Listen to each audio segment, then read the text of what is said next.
عالم میں ہے نرالا، اعلیٰ ہے اس کا مقام، مرکز تحفظ اسلام، مرکز تحفظ اسلام۔ بسم اللہ الرحمن الرحیم۔ الحمد للہ نحمده ونستعینه ونستغفره ونؤمن به ونتوکل علیہ ونعوذ باللہ من شرور انفسنا ومن سیئات اعمالنا، من یهده اللہ فلا مضل له ومن یضلله فلا ہادی له، ونشهد ان لا الہ الا اللہ وحدہ لا شریک له، ونشهد ان سیدنا ومولانا محمدا عبدہ ورسولہ۔ رب اشرح لی صدری ویسر لی امری واحلل عقدۃ من لسانی یفقہوا قولی، اما بعد۔ اعوذ باللہ من الشیطان الرجیم، بسم اللہ الرحمن الرحیم۔ یا ایہا النبی انا ارسلناک شاہدا ومبشرا ونذیرا وداعیا الی اللہ باذنہ وسراجا منیرا۔ محترم حضرات، قابل قدر سامعین عظام، مرکز تحفظ اسلام ہند بنگلور کی جانب سے یہ عظمت مصطفیٰ کانفرنس منعقد کی جا رہی ہے، جس کے مسلسل پروگرام آن لائن دکھائے جاتے ہیں۔ اس سے پہلے بھی عظمت صحابہ کے عنوان پر اسی تنظیم کی جانب سے پروگرام منعقد کیے گئے تھے۔ یہ عمل اور یہ ان کی کاوش قابل تحسین اور قابل مبارکباد ہے۔ اس موقع پر مجھے آپ حضرات کے سامنے جو باتیں عرض کرنی ہیں وہ ماہ ربیع الاول کی مناسبت سے رسول اللہ صلی اللہ تعالی علیہ وسلم کی سیرت مقدسہ کی روشنی میں آپ کی ذات سے متعلق جو چند اہم پہلو ہیں انہیں بیان کرنا ہے۔ اللہ تبارک و تعالیٰ نے سارے نبیوں کے بعد سب سے آخر میں اپنے آخری پیغمبر آقائے نامدار تاجدار مدینہ جناب محمد الرسول اللہ صلی اللہ تعالی علیہ وسلم کو محسن انسانیت بنا کر کے پیدا کیا اور قیامت تک کے لیے آپ کو مبعوث فرما دیا۔ آپ کی یہ بعثت عالمی بعثت ہے، ابدی بعثت ہے۔ قیامت تک کے لیے اللہ نے آپ ہی کو نبی بنایا۔ آپ کے بعد اب کوئی نیا نبی، کوئی نیا رسول، کوئی نئی شریعت نازل ہونے والی نہیں۔ یہ اللہ تعالیٰ کا بڑا احسان ہے اور بڑا انعام ہے کہ پروردگار عالم نے اپنے بندوں کی ہدایت کے لیے ایسا عظیم انتظام فرمایا۔ آپ کی شخصیت اور آپ کی ہستی، اللہ کے جتنے بھی پیغمبر دنیا کے اندر آئے ان میں سب سے ممتاز اور سب سے عظیم المرتبت شخصیت ہے۔ لیکن یہ بات ذہن میں رہنی چاہیے کہ جتنے بھی انبیاء علیہم والسلام دنیا کے اندر آئے، سب کو اللہ تعالیٰ کی طرف سے امتحانات کا سامنا کرنا پڑا۔ آزمائشوں کے دور سے وہ سارے پیغمبر گزرے۔ یہ نہیں کہ پیغمبر نے اپنی قوم کو اللہ کی دعوت دی اور اللہ کا پیغام ان کے سامنے رکھا تو پوری قوم ایمان لیا ہے۔ اس کی بہت ساری مثالیں موجود ہیں۔ حضرت نوح علیہ السلام کو اللہ نے 950 سال کی عمر عطا کی، جن میں تقریباً 900 سال تو انہوں نے تبلیغ کی ہوگی۔ کتنے لوگ ان پر ایمان لائے؟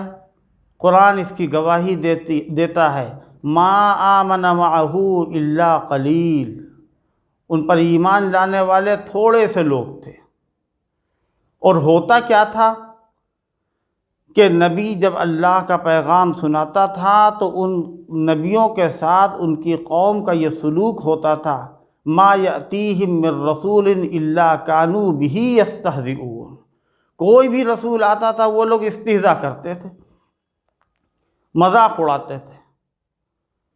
اور اس کا نتیجہ کیا ہوتا تھا؟ جب پیغمبروں کا مذاق اڑایا جاتا ہے اور نبیوں کی شان میں گستاخی کی جاتی ہے اور ان کے ساتھ کھیلا جاتا ہے اور ان کو حقیر سمجھا جاتا ہے، ان کی تحقیر، ان کی تذلیل کی جاتی ہے، تو اللہ کی طرف سے عذاب نازل ہوتا ہے۔ حضرت نوح علیہ السلام نے اپنی قوم سے کہا، جب وہ کشتی بنا رہے تھے تو اور قوم ان کشتی بنانے والے پیغمبر کا مذاق اڑا رہی ہے۔ حضرت نوح اپنی قوم سے کہتے ہیں، ان تسخر منا ان تسخروا منا فانا نسخر منکم کما تسخرون، اگر تم مذاق اڑا لو تو ایک وقت آئے گا کہ ہم بھی تمہارے اوپر ہنسیں گے۔ تو اللہ تبارک و تعالیٰ نے انہی پیغمبروں کے سلسلے کی ایک آخری کڑی، آقائے نامدار، امام الانبیاء، تاجدار مدینہ جناب محمد الرسول اللہ صلی اللہ تعالی علیہ وسلم کو اخیر زمانے میں مبعوث فرمایا، اور آپ کو جو مراتب اور آپ کو جو درجات اور آپ کو جو بلند درجات عطا فرمائے وہ کسی بھی نبی کو اللہ نے نہیں دیے۔ جب اللہ نے اپنے آخری پیغمبر کو بھیجا تو اپنا محبوب ترین بندہ بنایا۔ اللہ کے پیغمبر اللہ کے سب سے زیادہ محبوب تھے، اور دنیا کے اندر اللہ کے بعد اگر کوئی ہستی ہو سکتی ہے تو وہ اللہ کے آخری پیغمبر کی ہستی ہے۔ دنیا میں ساری مخلوقات میں سارے انسانوں میں سب سے افضل ہمارے آقا صلی اللہ تعالی علیہ وسلم۔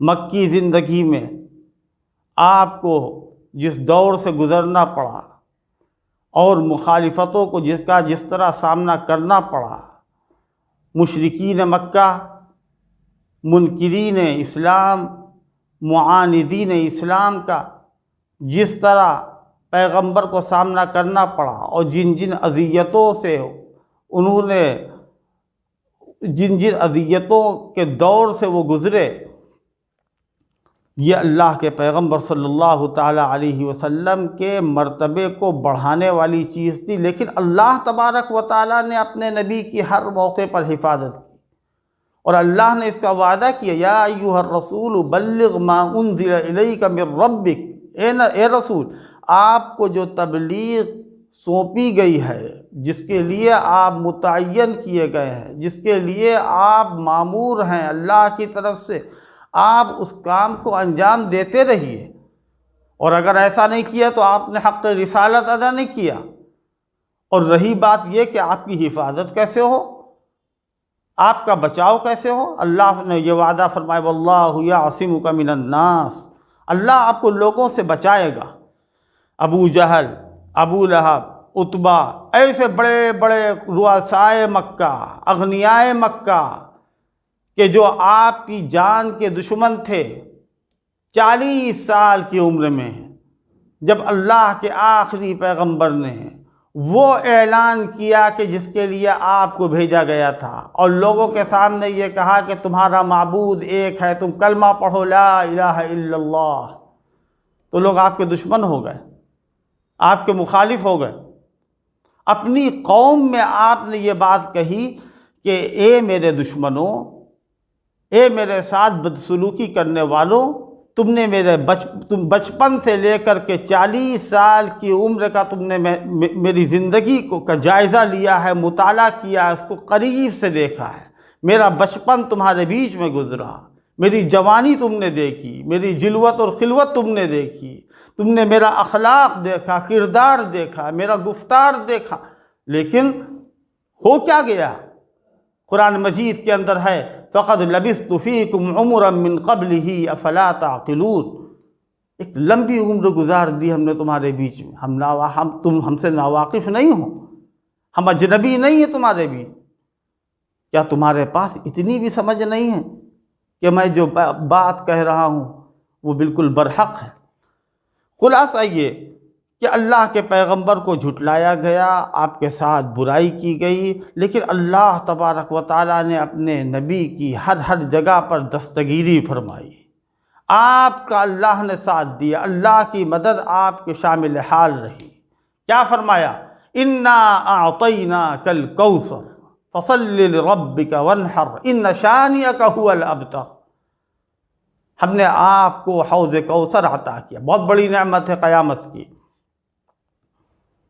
بعض مفسرین کہتے ہیں کہ اس سے مراد حوض کوثر ہے، بعض مفسرین کہتے ہیں کہ اس سے مراد خیر کثیر ہے، اس سے مراد دنیا اور آخرت کی ساری بھلائیاں ہیں۔ اللہ تبارک و تعالیٰ نے اپنے پیغمبر کو خیر کثیر عطا کیا، اتنی خیر، اتنا خیر اور اتنی کامیابیاں، اور اللہ نے آپ کو اتنے مراتب عطا کیے اور اتنے انعامات سے آپ کو نوازا کہ دنیا کے اندر تاریخ انسانی میں ایسی کوئی ہستی نہیں ملے گی۔ اللہ فرماتا اِنَّا أَعْطَيْنَاكَ الْكَوْثَرَ، جو آپ کو مجنون کہنے والے، دیوانہ کہنے والے، ساحر کہنے والے، کاذب کہنے والے، شاعر کہنے والے، مختلف القاب سے آپ کو پکارا گیا، کوئی شاعر کہہ رہا ہے، کوئی کاہن کہہ رہا ہے، لیکن اللہ نے کہہ دیا کہ نہیں، نہ پیغمبر شاعر ہیں، نہ کاہن ہیں، نہ کاذب ہیں، یہ پیغمبر برحق ہیں۔ اس کی دلیل کیا ہے؟ اِنَّكَ لَعَلَىٰ خُلُقٍ عَظِيمٍ، آپ اخلاق کے اعلیٰ معیار کے اوپر فائز ہیں۔ جو اعلیٰ درجہ ہوتا ہے اخلاق کا، بلند ترین مقام ہوتا ہے اس کے اوپر، اور کوئی دیوانہ، کوئی مفتری، کوئی ساحر، کوئی نجومی، کوئی کاہن اخلاق کے اعلیٰ درجے کے اوپر فائز نہیں ہو سکتا۔ یہ اس بات کی دلیل ہے کہ آپ نبی آخر الزمان ہیں اور نبی برحق ہیں۔ تو اللہ نے آپ کا ہر جگہ پر ساتھ دیا، اور اپنی محبوبیت کا اللہ نے اظہار فرمایا۔ أَلَمْ نَشْرَحْ لَكَ صَدْرَكَ وَوَضَعْنَا عَنْكَ وِزْرَكَ، کیا ہم نے آپ کے سینے کو کھول نہیں دیا؟ شرح صدر، اتنی بڑی کثیر تعداد میں مخالفین کے درمیان رہنے کے باوجود ہمارے آقا پیغمبر امی، رسول مکی، مدنی، ہاشمی، مطلبی، جن کی عظمت کے اوپر ساری دنیا کے بزرگوں کی عظمتیں قربان ہو جائیں، ان کا حال یہ تھا کہ بغیر کسی غصے کے، بغیر کسی اشتعال کے، بڑی نرمی کے ساتھ، بڑی محبت کے ساتھ، بڑے اخلاقی جذبے کے ساتھ، اور خدمت انسانیت کا ایک درد لے کر کے اپنی قوم کے سامنے اللہ کا پیغام رکھا، اور اللہ سے یہ دعا مانگا انہوں نے کہ میری قوم کو اے اللہ ہدایت دے دے، وہ جانتے نہیں۔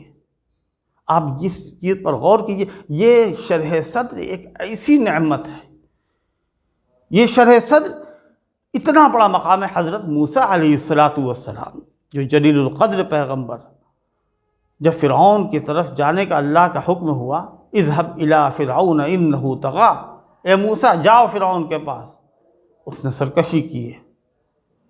تو حضرت موسیٰ علیہ السلام نے اللہ پاک کے سامنے ہاتھ اٹھا کر کے دعا مانگی، اور کیا دعا مانگی؟ قال رب اشرح لی صدری ویسر لی امری واحلل عقدۃ من لسانی یفقہوا قولی، اے اللہ میرے سینے کو کشادہ کر دے۔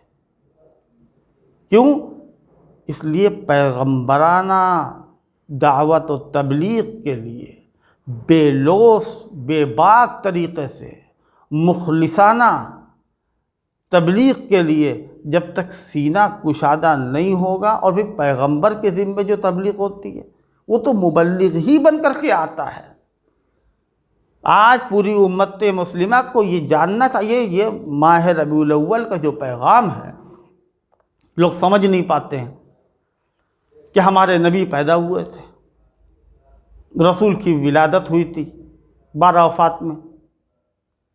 یہ کم علمی اور کہنا چاہیے کہ دین سے ناواقفیت کے نتیجے میں یہ ساری جہالتیں جو ہمارے معاشرے میں آتی ہیں کہ ہم اس کا طریقہ یہ اختیار کرتے ہیں کہ جلسہ کر لیں، روشنی کر لیں، اور اس میں شور نعرے بازی نہیں۔ رسول اللہ صلی اللہ تعالیٰ علیہ وسلم کی جو حیثیت اللہ نے قرآن کے اندر بیان کی ہے، وہ حیثیت مبلغ کی ہے، داعی کی ہے۔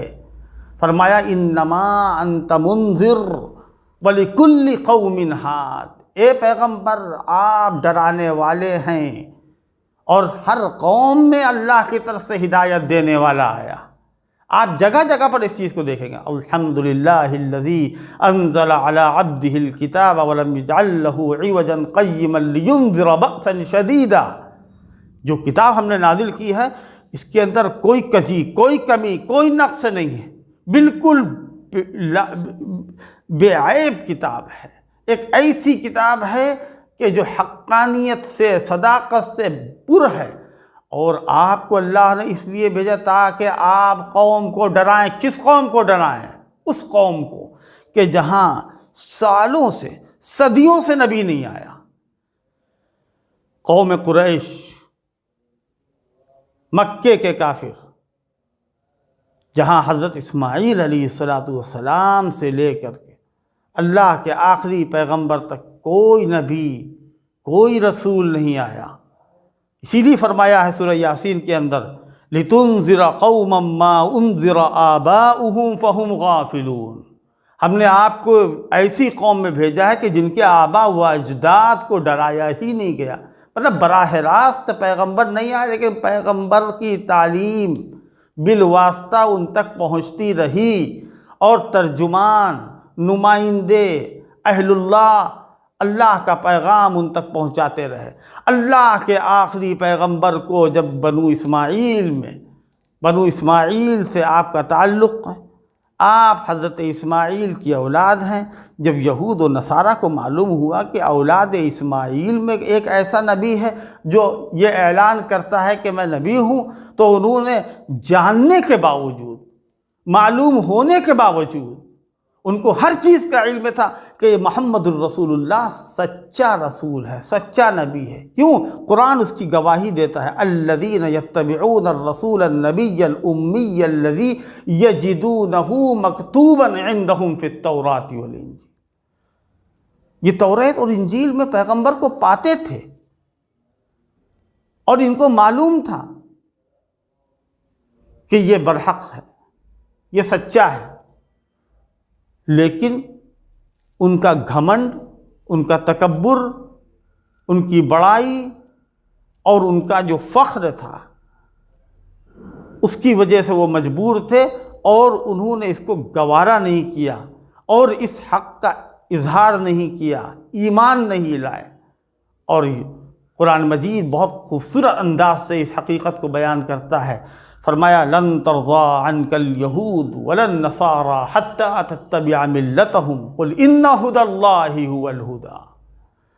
اے پیغمبر، یہ یہود و نصارہ آپ سے خوش نہیں ہو سکتے یہاں تک کہ آپ ان کی ملت کو مان لیں۔ کیا تھی ان کی ملت؟ اللہ نے وہ بھی بیان کر دیا کہ جو ملت کی بات ہے، جہاں تک یہ خود اپنی ملت سے ہٹے ہوئے ہیں۔ اصل میں تو ملت ابراہیمی ہے، من یرغب عن ملت ابراہیم الا من صفی نفسہ۔ یہ ملت ابراہیمی جو تھی اس کو تو انہوں نے بدل ڈالا، اس کو تو تبدیل کر دیا۔ اصل ملت ابراہیمی کے پیروکار، اس کے متبع اور اس کے حامل محمد الرسول اللہ اور آپ کی امت مسلمہ ہے۔ کیوں؟ اللہ فرماتا ہے وَجَاهِدُوا فِي اللَّهِ حَقَّ جِهَادِهِ هُوَ اجْتَبَاكُمْ وَمَا جَعَلَ عَلَيْكُمْ فِي الدِّينِ مِنْ حَرَجٍ مِلَّةَ أَبِيكُمْ إِبْرَاهِيمَ هُوَ سَمَّاكُمُ الْمُسْلِمِينَ۔ آپ اور آپ کی پوری امت کو اللہ کا یہ حکم ہے، کوشش کرو، محنت کرو دین کے اندر، جتنی کرنا چاہیے۔ اللہ نے تم کو چنا ہے، منتخب کیا ہے، اور یہ جو دین ہے یہ ملت ابراہیم ہے، ملت ابیکم ابراہیم هو سماکم المسلمین، اس نے تمہارا نام مسلمان رکھا۔ من قبل وفی ھذا لیکون الرسول شہیدا علیکم وتکونوا شہداء علی الناس،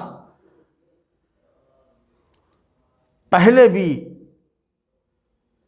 اس امت کو امت مسلمہ کہا گیا، قرآن کے نازل ہونے کے بعد بھی اس امت کو امت مسلمہ کہا گیا، اور یہ امت سارے پیغمبروں پر گواہی دے گی، اور آخری پیغمبر اس امت کے اوپر گواہ ہوں گے۔ قرآن کہتا ہے وَكَذَلِكَ جَعَلْنَاكُمْ أُمَّةً وَسَطًا لِتَكُونُوا شُهَدَاءَ عَلَى النَّاسِ وَيَكُونَ الرَّسُولُ عَلَيْكُمْ شَهِيدًا۔ اللہ کے محبوب ترین پیغمبر تھے۔ ما ودعک ربک وما قلی، اللہ فرماتا ہے کہ اس نے آپ کو چھوڑا نہیں، جیسا کہ مکے والوں نے کہا تھا کہ نبی محمد کو تو اس کے رب نے چھوڑ دیا، اور محمد کا رب محمد سے ناراض ہو گیا۔ اللہ نے اس کا جواب دیا ما ودعک ربک وما قلی وللآخرۃ خیر لک من الاولی ولسوف یعطیک ربک فترضی۔ اور اللہ آپ کو اتنی نعمت، اتنی دولت اور اتنا بڑا مقام عطا کرے گا کہ آپ خوش ہو جائیں گے اور راضی ہو جائیں گے۔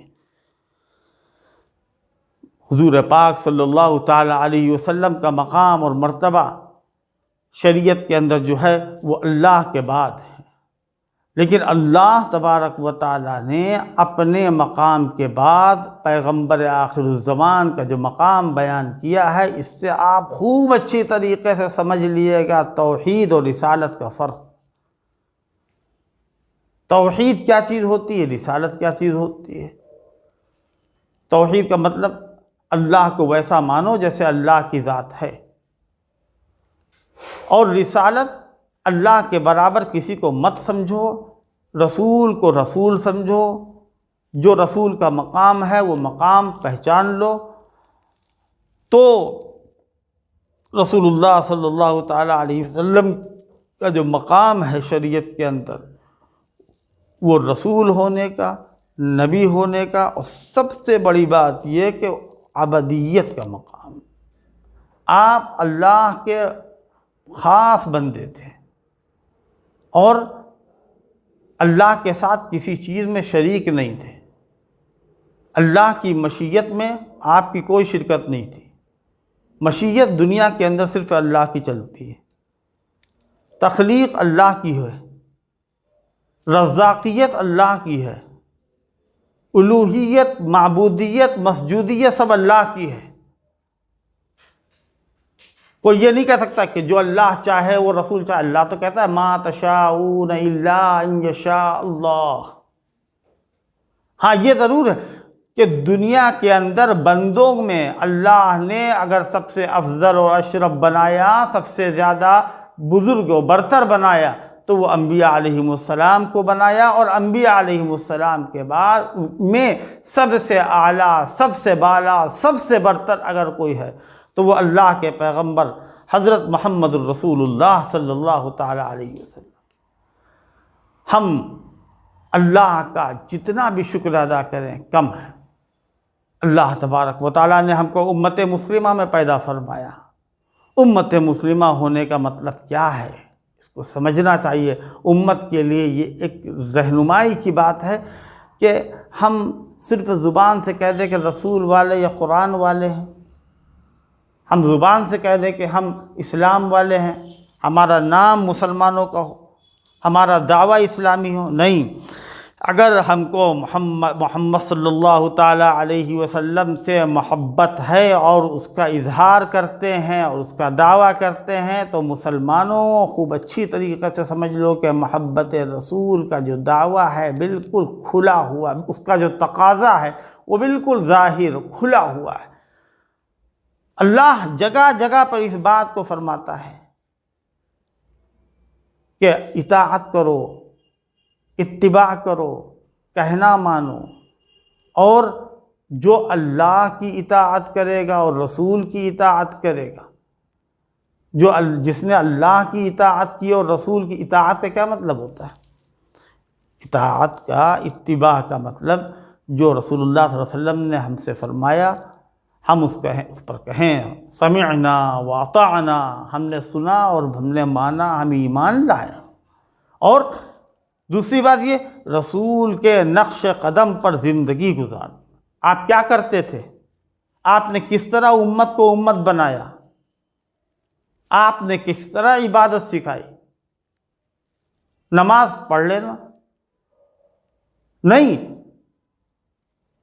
عمل کے ساتھ جو شرائط، جو قیود اور جو ضابطے اور اصول شریعت نے مقرر کیے ہیں ان کی مکمل پابندی کرنا اور ان کے حقوق کو ادا کرنا۔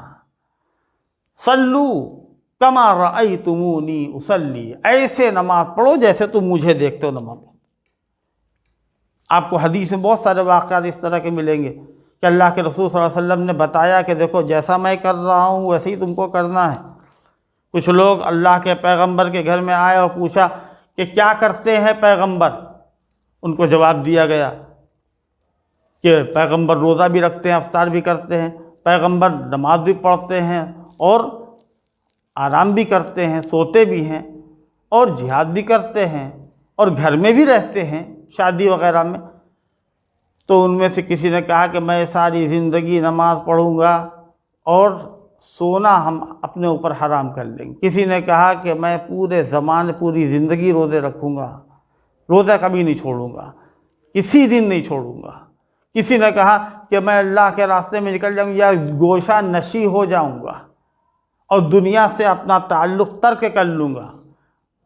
تو اللہ کے پیغمبر ہمارے آقا صلی اللہ تعالیٰ علیہ وسلم تشریف لائے اور آپ نے پوچھا کہ ان لوگوں نے کیا کیا کہا ہے، تو آپ نے ان لوگوں کو مخاطب ہو کر کے کہا کہ تم لوگوں نے ایسا ایسا کہا ہے، انتم قلتم کذا و کذا۔ تو اللہ کے پیغمبر نے اس وقت ایک بات ارشاد فرمائی، پوری امت مسلمہ کے لیے یہ بات ایک نمونہ ہے۔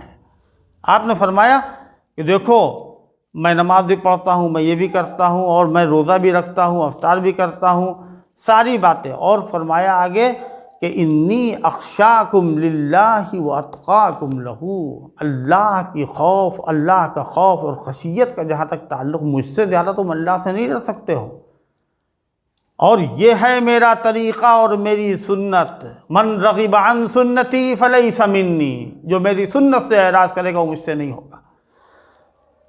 آپ صلی اللہ تعالیٰ علیہ وسلم دنیا کے اندر ظلم کو مٹانے کے لیے آج مسلمان ایک نمازی، ایک حاجی، ایک روزے دار عبادت میں تو مصروف ہے۔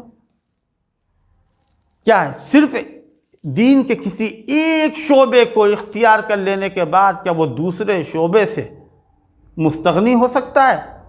اگر وہ کامل عبادت گزار ہے اور اس کے اخلاق گندے ہیں تو وہ حضور کی اطاعت کرنے والا، اتباع کرنے والا نہیں کہلائے گا۔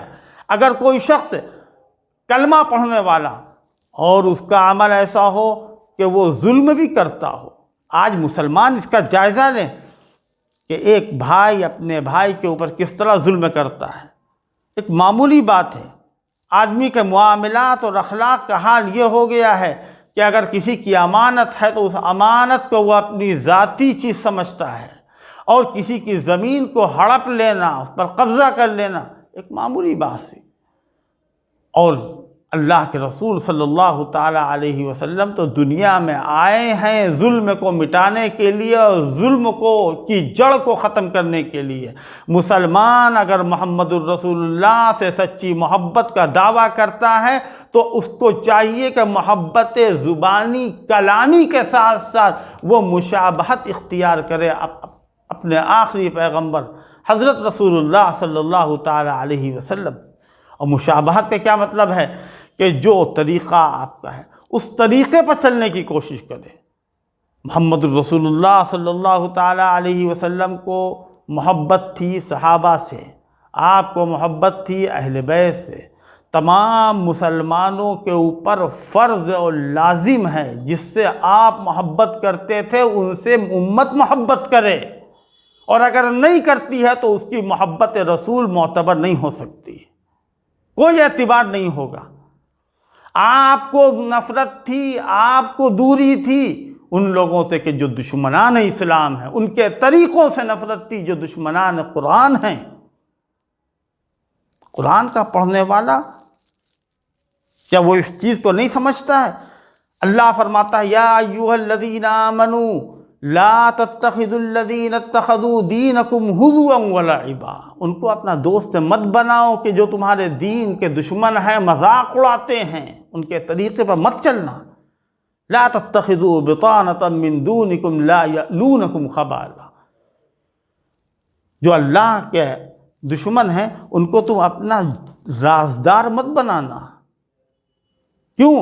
تم کو مٹانے میں، تباہ کرنے میں، برباد کرنے میں، تمہارے وجود کو ختم کرنے میں، تمہاری شریعت کو ختم کرنے میں، اسلام کو دنیا سے مٹانے میں وہ کوئی کسر نہیں اٹھا رکھیں گے۔ لا یألونکم خبالا ودوا ما عنتم، وہ تو چاہتے ہی کہ تم تباہ و برباد ہو جاؤ۔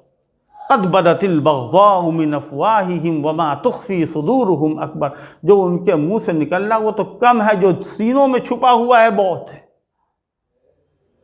ان چیزوں کو، ان تقاضوں کو سمجھنا چاہیے۔ یہ محبت رسول کا تقاضا ہے کہ مسلمان کے اندر حمیت اسلامی، حمیت دینی ہونی چاہیے۔ محبت رسول کا تقاضا یہ ہے کہ مسلمان کے اندر قرآن کی محبت ہو، قرآن کے حقوق ادا کرنے کا ایک جذبہ ہو۔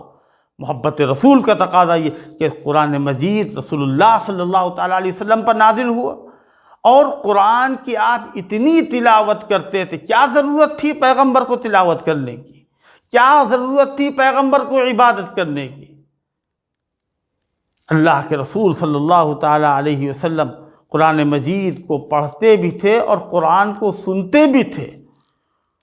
مسلمان آج قرآن کو بالائے طاق رکھے ہوئے ہیں، اور ہم کو اس بات کا شکوہ ہے کہ اللہ کی مدد نہیں آتی، اللہ کی نصرت نہیں ہوتی، اللہ کی طرف سے ہمارے اوپر رحمت کی بارش نہیں ہوتی، ہمارا کاروبار نہیں چلتا، ہم کو بیماری ستا رہی ہے، ہم کو بے روزگاری ستا رہی ہے، ہمارے دشمن ہیں جو ہم کو کھائے جا رہے ہیں۔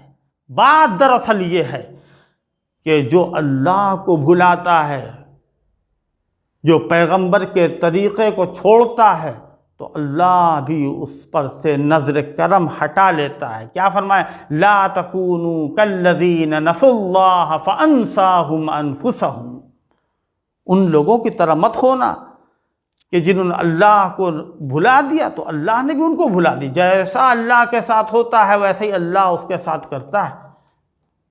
استحوذ علیہم الشیطان فانساہم ذکر اللہ، شیطان ان پر مسلط ہو گیا اور شیطان نے ان کو اللہ کے ذکر سے غافل کر دیا۔ سب سے پہلی چیز کیا؟ سب سے بڑی نعمت، الیوم اکملت لکم دینکم واتممت علیکم نعمتی ورضیت لکم الاسلام دینا، آج ہم نے تمہارے اوپر دین کو کامل کر دیا ہے، اسلام کامل اور مکمل مذہب۔ اس کے بعد ہم کو کچھ نہیں نظر آنا چاہیے۔ اسلام ہماری مال سے، ہماری جان سے، اولاد سے، ہمارے گھر سے اور دنیا کی ساری چاہتوں سے، محبتوں سے محبوب ہونا چاہیے۔ اسی کو کہا ہے اللہ کے پیغمبر نے، لا یؤمن احدکم حتی حتی اکون احب الیہ من والدہ وولدہ والناس اجمعین، جب تک میں محبوب نہ ہو جاؤں اس وقت تک تم مومن نہیں ہو سکتے۔ ایک جگہ فرمایا لا یؤمن احدکم حتی یکون ہواہ تبعا لما جئت بہ، جو میں لے کر کے آیا ہوں شریعت اسلامیہ، شریعت مطہرہ، تو جب تک وہ محبوب نہیں ہو جائے گی تو مومن نہیں ہو سکتے۔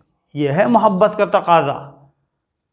آج دنیا ہمارے خلاف ہے، یہ جرأت ہو رہی ہے کہ ہمارے آخری پیغمبر حضرت محمد الرسول اللہ صلی اللہ تعالیٰ علیہ وسلم کی شان میں گستاخی کی جرأت کی جا رہی ہے۔ وہ دنیا کے بدترین، ملعون ترین، خبیث ترین لوگ کہ جو اس کام میں جنہوں نے حصہ لیا اور گستاخی رسول میں انہوں نے دلچسپی لی، اللہ کا عذاب ان پر نازل ہو، تباہ و برباد ہو جائے۔ لیکن مسلمانوں، یہ تمہاری کمزوری ہے۔ آج اگر ہم سنتوں سے دور نہ ہوتے اور پیغمبر کی محبت ہم نے کم نہ کی ہوتی تو دنیا کے اندر کسی کی ہمت نہ ہوتی، دنیا کے اندر کسی کی طاقت نہیں تھی کہ اسلام کو زیر کر دیتا۔ اسلام نہیں زیر ہو رہا ہے بلکہ مسلمان زیر ہو رہے ہیں۔ اللہ کا وعدہ ہے، میں آخری بات کہہ رہا ہوں، اللہ کا وعدہ یا ایھا الذین آمنوا ان تنصروا اللہ ینصرکم ویثبت اقدامکم، اگر تم اللہ کے دین کے مددگار بن جاؤ گے تو اللہ تمہارا مددگار بنے گا اور تم کو ثابت قدم رکھے گا، تمہارے ہر موڑ پر اللہ تمہاری مدد کرے گا۔ ان چیزوں کو اختیار کیا جائے، قرآن، حدیث، تعلیمات رسول، پیغمبر کی حیات طیبہ، آپ کی سیرت مبارکہ اور شریعت اسلامیہ کے جو تقاضے اور مطالبے ہیں اور جو رسول اللہ صلی اللہ علیہ وسلم نے ہم کو تعلیمات دی ہیں اور قیامت تک کے لیے جو اسوہ حسنہ ہمارے لیے چھوڑا ہے، ہم اس کو اختیار کریں اور اس پر عمل پیرا ہوں اور اس کو اپنے سینے سے لگائیں۔ اللہ کی مدد ہوگی اور دشمنان اسلام غارت ہو جائیں گے، برباد ہو جائیں گے، صف ہستی سے مٹ جائیں گے۔ اللہ پاک ہماری نصرت فرمائے، پوری امت مسلمہ کی، مسلمانان عالم کی نصرت فرمائے اور اپنے حبیب صلی اللہ تعالیٰ علیہ وسلم سے سچی محبت کے ساتھ ساتھ اطاعت اور اتباع کی ہم کو توفیق نصیب فرمائے۔ وآخر دعوانا ان الحمدللہ رب العالمین۔ ختم نبوت کا ہے تحفظ، نبیوں کی عصمت کا ہے تحفظ، صحابہ کی عظمت اس کا پیام، صحابہ کی عظمت اس کا پیام، مرکز تحفظ اسلام۔